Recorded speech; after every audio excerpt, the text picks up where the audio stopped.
하나님께서 용서하실 수 없는 죄가 있다면 그 죄는 무엇일까요? 첫째는 하나님의 말씀을 저버리는 것이요, 둘째는 우상 숭배입니다. 근데 이것이 둘이 아니라 하나의 다른 면이다, 그렇게 생각합니다. 왜냐하면 하나님의 말씀을 저버리는 그 뒷면이 우상 숭배이기 때문에 그렇습니다.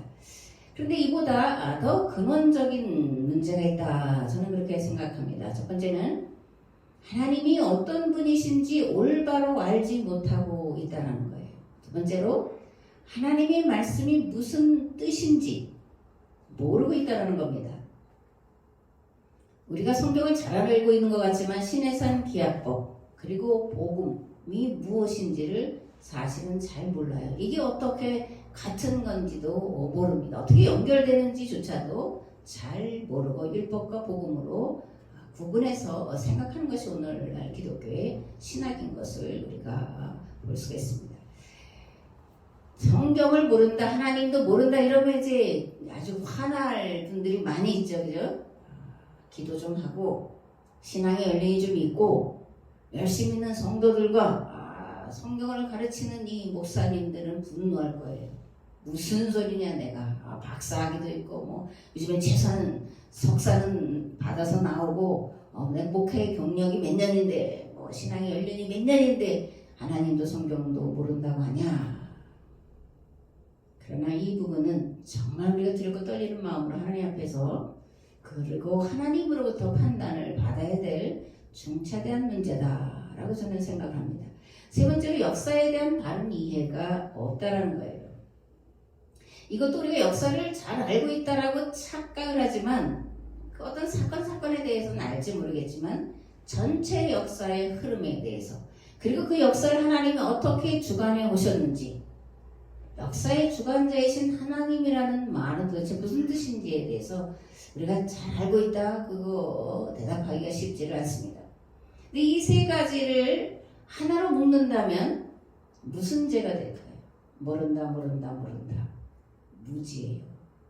무지의 죄는 용서가 될 수 없는 심각한 죄예요.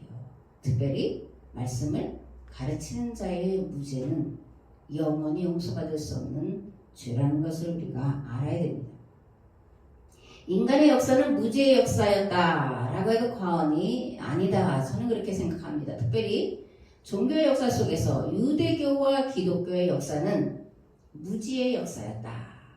이렇게 이제 뭐라 그래야 돼요? 아주 무지한 평가를 내릴 수 있다라고 저는 생각합니다.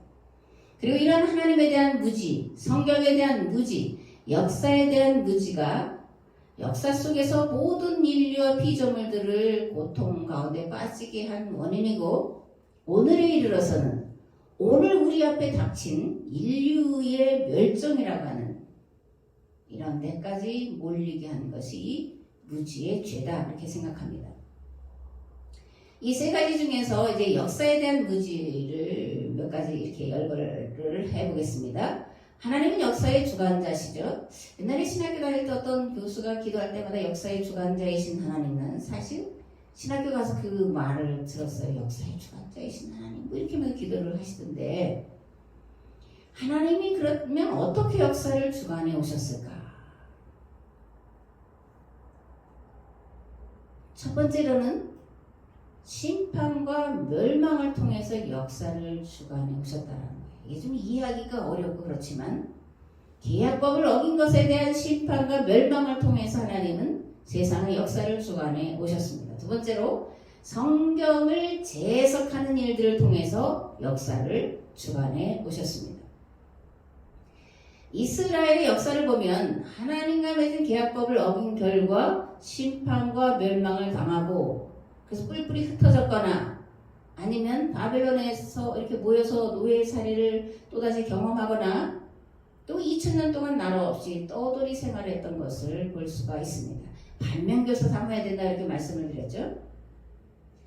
그런데 문제는 이들이 하나님을 전혀 몰랐다거나 하나님을 섬기는 일을 소홀히 했다거나 해서 심판받고 멸망당한 게 아니라는 거예요. 그죠? 성전신앙, 제사신앙, 오늘 우리는 영원구원, 내세천국, 구원의 확신, 구속사 신학, 일변도의 신학. 그게 열심히잖아요. 선교하고 목숨 걸고 하는데 이스라엘이 하나님에 대한 열심을 성전과 제사신앙으로 보였던 것처럼 또 유대교가 율법 조항을 열심히 지키는 일을 했다가 멸망을 당했는데 오늘 우리는 역시나 그죠? 우리도 구속사 신학이든 또는 영원구원, 내세천국 이런 것에 아주 좁아진 성경 해석을 통해서 인류를 파멸의 길로 몰아가고 있다는 것을 우리가 알아야 됩니다. 성경에 대한 재해석이 없으면 멸망한다. 이제 그런 얘기예요. 앞에서 도무지 용서받을 수 없는 죄가 무지의 죄라고 말했는데 이게 무지를 이제 오해다 그렇게 이해를 해도 별반 틀리지 않겠다 그런 생각을 또 해봅니다. 무지는 아주 모르는 것도 있지만 잘못 알면서 잘 알고 있다고 생각하는, 착각하는 교만의 사물이 또한 무지예요. 그래서 무지 또는 오해 그런 말로 이제 용서받을 수 없는 죄의 항목을 정할 수 있다 그런 거죠. 이스라엘은 하나님과 성경에 대한 무지로 인해 심판받고 멸망당한 다음에 가서야 비로소 온전한 마음으로 하나님을 찾았고 그때 하나님께서 이들을 긍휼히 여기시고 불쌍히 여기셔서 다시 한번 기약법을 지킬 기회를 주셨다는 것을 성경을 통해서 우리가 알 수가 있습니다. 그렇다면 이러한 회복을 위해서 하나님이 구체적으로 역사하신 일은 무엇일까? 아무 일도 없었는데 다시금 계약법을 지킬 수 있는 기회를 주신 것이 절대 아니잖아요. 그죠? 계약법을 다시 주실 만큼의 어떤 일을 하셨는데 하나님이 하신 일은 하나님의 영에 사로잡힌 사람들을 보내시는 일을 통해서 역사를 주관하셨음을 볼 수가 있습니다. 이 하나님의 영에 사로잡힌 자를 예언자 또는 선지 이렇게 말하는데 이들이 와서 한 가장 중요한 일은 계약을 갱신하는 일을 했거나 성경을 새롭게 해석하는 일을 했습니다. 그래서 계약 갱신과 성경을 전면적으로 재해석하는 것을 이제 구분할 필요가 있겠다. 그래서 구분을 해보는데 계약을 갱신한다라는 것은 계약법에 대한 이해와 실천에 있어서 이제 바알 신앙과 아세라, 아스타롯 이런 얘기가 나오는데 이 바알 신앙, 우상 숭배하는 종교와 뒤섞여 있던 것을 깨끗하게 잘라내고 씻어내고 태워버리고 그리고 나서 흐트러진 신앙생활에 대한 새로운 각오와 결단을 하게 하는 것이 계약 갱신이다 이렇게 말할 수 있다면 전면적인 개혁은 성경을 재해석하는 것을 말합니다. 계약 갱신의 역사를 살펴보면 첫 번째 이제 여호수아서에서 보면 세겜에서 여호수아가 이스라엘 백성들과 함께 계약을 갱신하는 내용이 들어 있습니다. 이제는 여호와를 경외하며 온전함과 진실함으로 그를 섬기라. 너희의 조상들이 강 저쪽과 애굽에서 섬기던 신들을 치워버리고 여호와만 섬기라. 만일 여호와를 섬기는 것이 너에게 좋지 않게 보이거든 너희 조상들이 강 저쪽에서 섬기던 신들이든지 또는 너희가 거주하는 땅에 있는 아모리 족속의 신들이든지 너희가 섬길 자를 오늘 택하라. 오직 나와 내 집은 여호와를 섬기겠노라. 이렇게 여호수아가 말하니까 백성이 대답합니다. 우리가 결단코 여호와를 버리고 다른 신들을 섬기기를 하지 아니하오리니 이는 우리 하나님 여호와께서 친히 우리와 우리 조상들을 애굽에서 인도하여 올리시고 우리 목전에서 큰 이적들을 행하시고 우리가 행한 모든 길과 우리가 지나온 모든 백성들 중에서 우리를 보호하셨음이며 여호와께서 또 모든 백성들과 이 땅에 거주하던 아모리 족속을 우리 앞에서 쫓아내셨습니다. 그러므로 우리도 여호와를 섬기리니 그는 우리 하나님이십니다. 아멘. 열왕기상 18장에 가면 이제 갈멜산에서 엘리야의 계약갱신이 기록이 되어 있습니다. 여호와와 바알 사이에서 왔다 갔다 하는 이스라엘 백성들에게 여호와만 섬길 것을 선택하라 이렇게 이제 촉구하는 엘리야의 이야기가 나옵니다. 너희가 어느 때까지 둘 사이에서 머뭇머뭇하려느냐. 여호와가 만일 하나님이면 그를 따르고 바알이 만일 하나님이면 그를 따를지니라니. 백성이 말 한마디도 대답하지 아니하는지라. 그냥 왔다 갔다 하고 있으니까요. 그런데 37절과 39절에 보니까 엘리야의 기도와 백성들의 응답이 기록되어 있는데 여호와여 내게 응답하소서 내게 응답하소서 이 백성에게 주 여호와는 하나님이신 것과 주는 그들의 마음을 되돌이키심을 알게 하옵소서 하며 이에 여호와의 불이 내려서 번제물과 나무와 돌과 흙을 태우고 또 도람에 물을 핥은지라 모든 백성이 보고 엎드려 말하되 여호와 그는 하나님이시로다 여호와 그는 하나님이시로다 하니 아멘. 그 다음에 이제 사무엘서를 가면 사무엘을 통한 미스바에서의 계약갱신 이야기가 나옵니다. 사무엘이 이스라엘 온 족속에 말해 이르되 만일 너희가 전심으로 여호와께 돌아오려거든 이방신들과 아스다롯을 너희 중에서 제거하고 너희 마음을 여호와께로 향하여 그만을 섬기라. 그리하면 너희를 블레셋 사람의 손에서 건져내시리라. 이 이스라엘 자손이 바알들과 아스다롯을 제거하고 여호와만 섬기리라. 사무엘이 이르되 온 이스라엘은 미스바로 모이라. 내가 너희를 위하여 여호와께 기도하리라며 그들이 미스바에 모여 물을기로 여호와 앞에 묻고 그날 종일 금식하고 거기에서 이르되 우리가 여호와께 범죄하였나이다 하니라. 사무엘이 미스바에서 이스라엘 자손을 다스리니라. 아멘. 사무엘상 7장에 기록되어 있는 말씀입니다. 이제 계약갱신에 대한 얘기예요. 그런데 하나님이 역사의 대전환기를 이끌어 가실 때는 계약갱신으로 머물지 않았고 성경을 전면적으로 재해석하는 일들을 통해서 역사의 전환기를 뚫고 나가도록 하였음을 보게 됩니다. 새로운 시대는 새로운 사조가 필요하죠. 새 시대는 새 역사를, 새 시대는 새로운 성경 해석을 필요로 한다 그런 거예요. 세계 역사의 대전환기에 이런 일들이 있었는데 세상 역사가들이 보는 관점에서 이제 보통 우리가 이제 추계 시대 이렇게 부르는 시대가 있죠, 그죠? 이거 뭐 웬만하면 다 아는 거잖아요. 칼 야스퍼스가 이제 말한 추계 시대, 그 4개의 축이 있다. 그 이제 BC 4세기에서 5세기형인데 이제 유럽에는 소크라테스, 뭐 플라톤, 동양은 노자와 공자, 그리고 인도는 석가모니, 그리고 이스라엘에는 예언자들이 등장했다. 그래서 이게 이제 첫 번째 대전환기고 두 번째는 기독교적인 세계관에서 탈피해서 다시금 고대 헬라의 철학 시대로의 회귀를 부르짖은 르네상스. 그 다음에 세 번째는 완전한 인간주의 시대를 주창한 공산주의 사상이 그거예요. 이제 르네상스도 인문주의 인간 중심이지만 더 신을 배제한, 특별히 기독교의 신 하나님을 배제한 완전한 인간주의 시대를 주장하는 것이 공산주의 사상이에요. 이것을 교회사의 관점에서 보면 첫 번째는 바벨론 포로기 신명기 예언자들의 등장과 그리고 이스라엘을 통한 유대교의 창시. 두 번째는 예수님께서 오셔서 성경을 새롭게 해주신 것이고 그리고 예수님의 뒤를 이어서 예수님이 죽으심과 부활과 승천 이후에 성령의 인재를 경험한 사도들을 통해서 새로운 계약 공동체 교회가 출현했는데 이 새로운 계약 공동체 교회의 출현과 그것이 전 로마 제국으로 확장되도록 한 것은 사도들이 해석한 예수님의 말씀을 재해석한 성경 말씀이 예수님 이후에 그리고 기독교를 이끌어온 것이 되었고 그 다음에 이제 종교개혁과 오늘까지 이어진 교회의 역사입니다. 다시 말씀드리면 세계 역사의 전환기에는 항상 새로운 성경 해석이 있었다.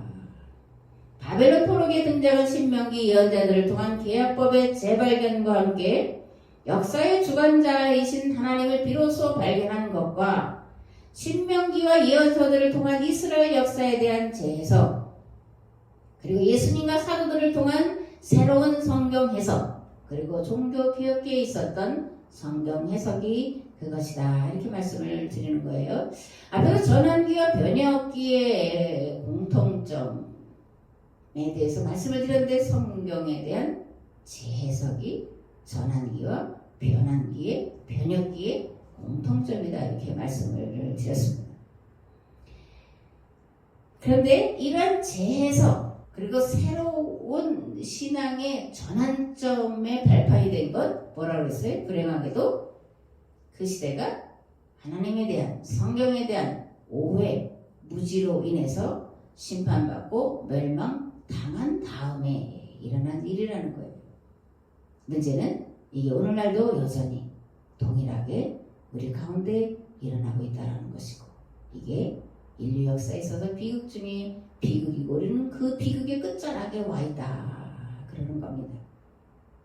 그럼 이런 비극의 쳇바퀴를 끊어버릴 방법은 없냐? 계속해서 인류 역사가 진행된다면 계속 잘못하고 회개하고 망하고 또다시 이런 역사를 언제까지 다람쥐 쳇바퀴 도는 것처럼 해야 되겠냐? 벗어날 길이 있냐? 있다면 무엇이냐? 회개예요. 식상한 대답 같지만 회개입니다. 회개.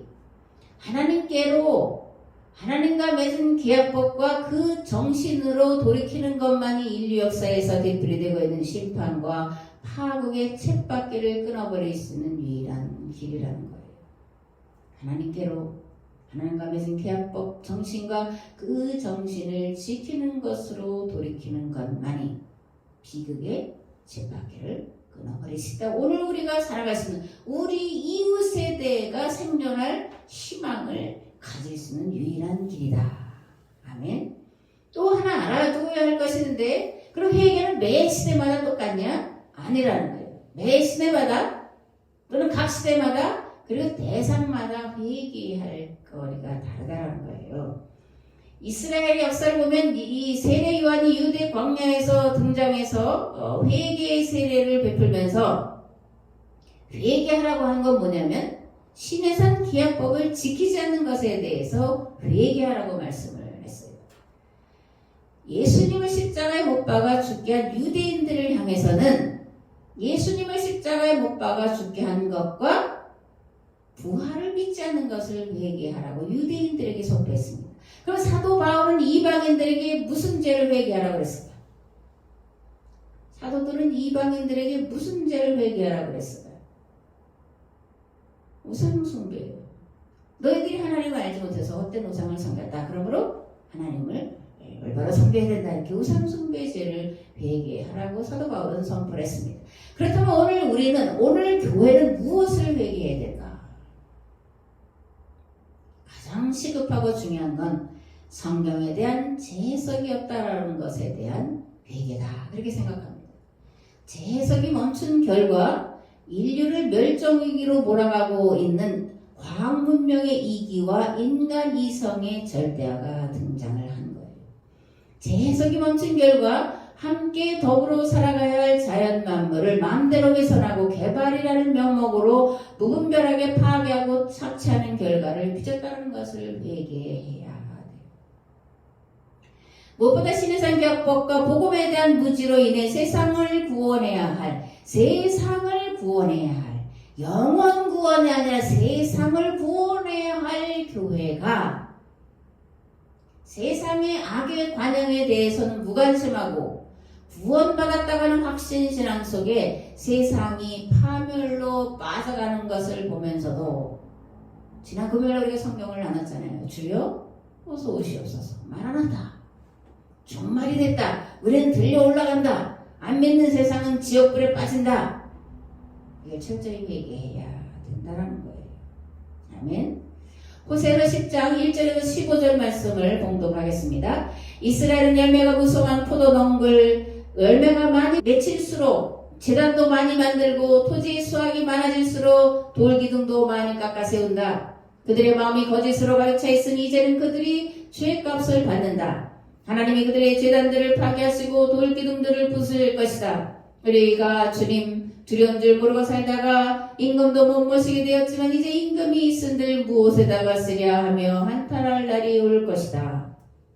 그들은 빈 약속이나 일삼고 거짓 맹세나 하며 쓸모없는 언약이나 맺는다. 그러므로 바디랑에 도단한 독초처럼 불이가 퍼진다. 사마리아 주인은 베다웬의 금송아지를 잃고 두려워하고 그 우상을 잃고 슬퍼할 것이다. 그것을 즐겨서 섬긴 이 교회의 제사장들은 우상의 영화가 자기들에게서 떠난 것 때문에 탄식할 것이다. 사람들이 금송아지를 아시리아로 가지고 가서 야레방에게 선물로 바칠 것이다. 그러나 이브라임이 대가로 받아오는 것은 수치일 뿐일 것이다. 근데 이스라엘은 우상을 섬긴 일로 수치를 당하고야 말 것이다.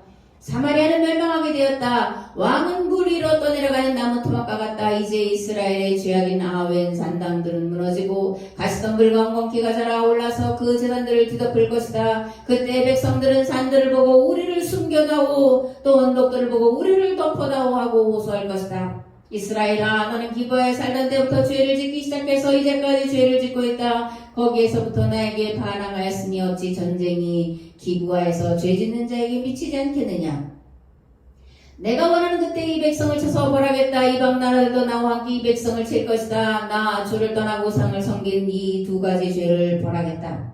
한때 이브라임은 길이 잘 든 나무와 같아서 곡식을 밟아서 잘도 떨었다. 그러나 이제 나는 그 아름다운 목에 멍에를 씌워 이브라임은 수레를 끌게 하고 유다는 밭을 갈게 하고 야곱은 썰매질을 하게 하겠다. 내가 일렀다.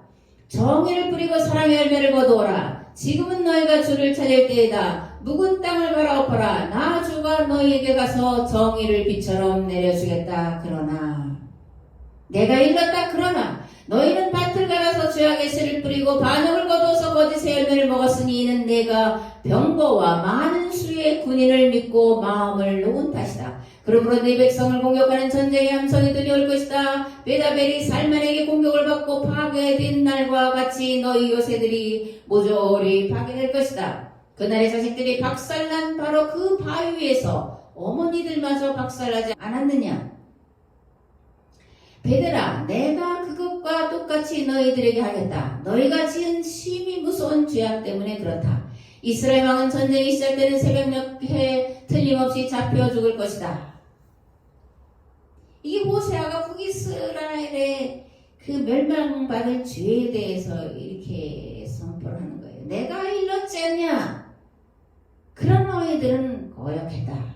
우리는 이 말씀은 잘 알고 있어요. 정의를 뿌리고 사랑의 열매를 거두라. 지금은 너희가 주를 찾을 때에다 묵은 땅을 갈아엎어라. 나 주가 너희에게 가서 정의를 빛처럼 내려주겠다 하면 할렐루야 이렇게 하고 끝난다고요. 그런데 앞부분에는 뭐예요? 내가 일렀다. 어떻게? 정의를 뿌리고 사랑의 열매를 거두라고 일렀다. 지금 너희가 주를 찾을 때에다 묵은 땅을 갈아엎어라. 그러면 내가 정의를 빛처럼 내려주겠다라고 내가 너희에게 일렀다. 그런데 너희는 그렇게 하지 않았다. 군대를 의지하고 우상을 의지하고 그렇게 하지 않았다.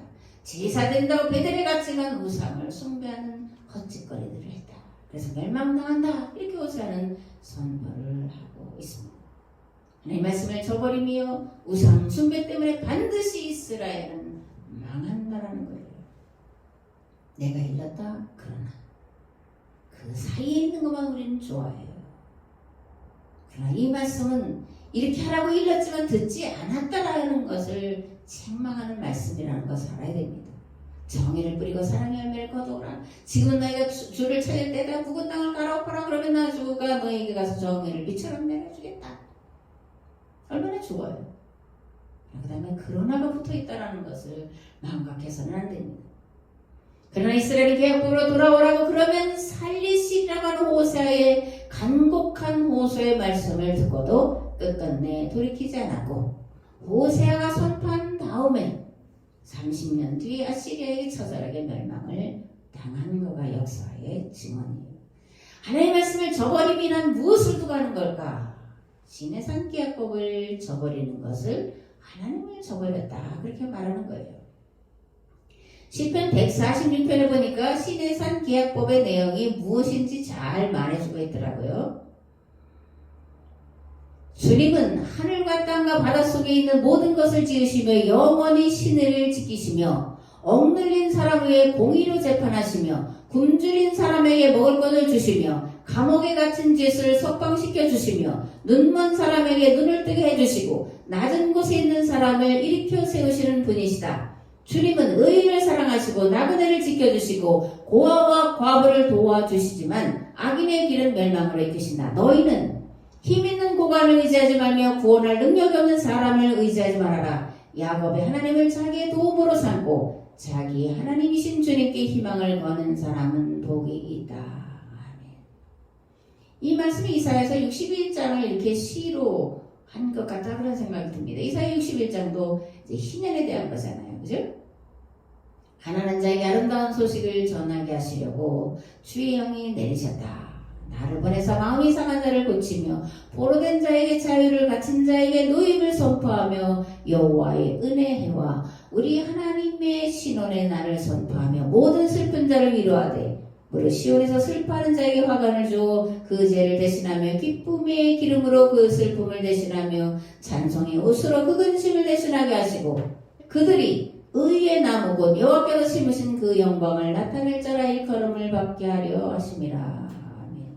누가복음 4장 16절에 예수님께서 메시아 사역을 시작하시면서 선언하신 말씀도 이사야서 61장 말씀인 것을 우리가 잘 알고 있습니다.